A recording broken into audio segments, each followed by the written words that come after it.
ঢাকা শহরের ৮টি ট্রাফিক বিভাগ একযোগে অভিযান পরিচালনা শুরু করেছে।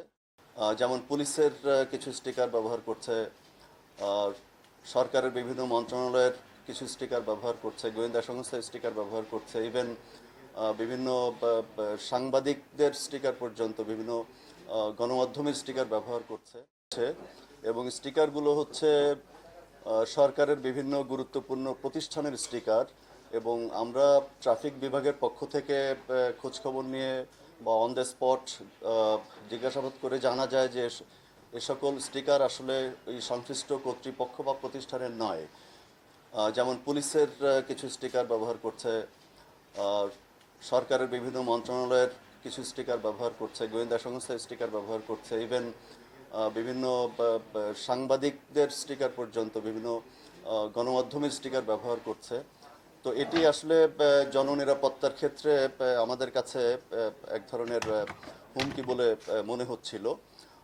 এবং এই ধরনের স্টিকার ডিসগাইজে ব্যবহার করে যে কোনো ধরনের অপরাধ সংঘটিত করে তারা পার পেয়ে যাওয়ার একটা সুযোগ তৈরি হচ্ছিল। তো এসব কিছু মাথায় রেখেই এই উদ্ভূত পরিস্থিতিতে ডিএমপি কমিশনার স্যারের নির্দেশনা অনুযায়ী ঢাকা শহরের ৮টি ট্রাফিক বিভাগ একযোগে অভিযান পরিচালনা শুরু করেছে। এই সকল অননুমোদিত স্টিকার যারা ব্যবহার করছে সেই সকল যানবাহনের বিরুদ্ধে আইনগত ব্যবস্থা গ্রহণ করা হচ্ছে। আজকে আপনাদের সামনে এই বিষয়টি অবতারণা করার মূল উদ্দেশ্য হচ্ছে জনসচেতনতা তৈরি করা।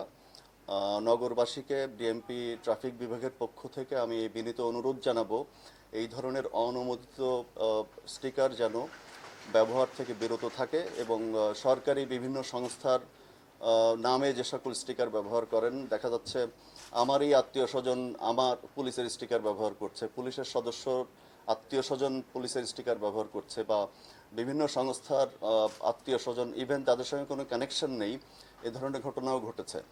তো আমি বিনীতভাবে আবারও আবেদন জানাচ্ছি যে এই ধরনের স্টিকার ব্যবহার থেকে বিরত থাকার জন্য। এবং এ পর্যন্ত গত কয়েকদিন যাবত এ পর্যন্ত প্রায় ৩৬০টি যানবাহনের বিরুদ্ধে এই অননুমোদিত স্টিকার ব্যবহার করার কারণে আইনগত ব্যবস্থা গ্রহণ করা হয়েছে।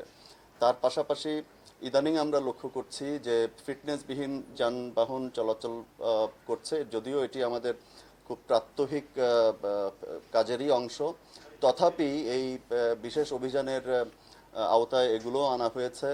এ পর্যন্ত প্রায় ৩,০০০-এর অধিক এই অবৈধ বা ফিটনেসবিহীন যানবাহনের বিরুদ্ধে আইনগত ব্যবস্থা গ্রহণ করা হয়েছে এবং এই ব্যবস্থা গ্রহণ চলবে, যেহেতু এটি আমাদের প্রাত্যহিক কাজের অংশ। পাশাপাশি আমরা বেশ প্রায় ২,০০০-এর অধিক অবৈধ মেয়াদ উত্তীর্ণ যানবাহন আমরা ডাম্পিং করেছি।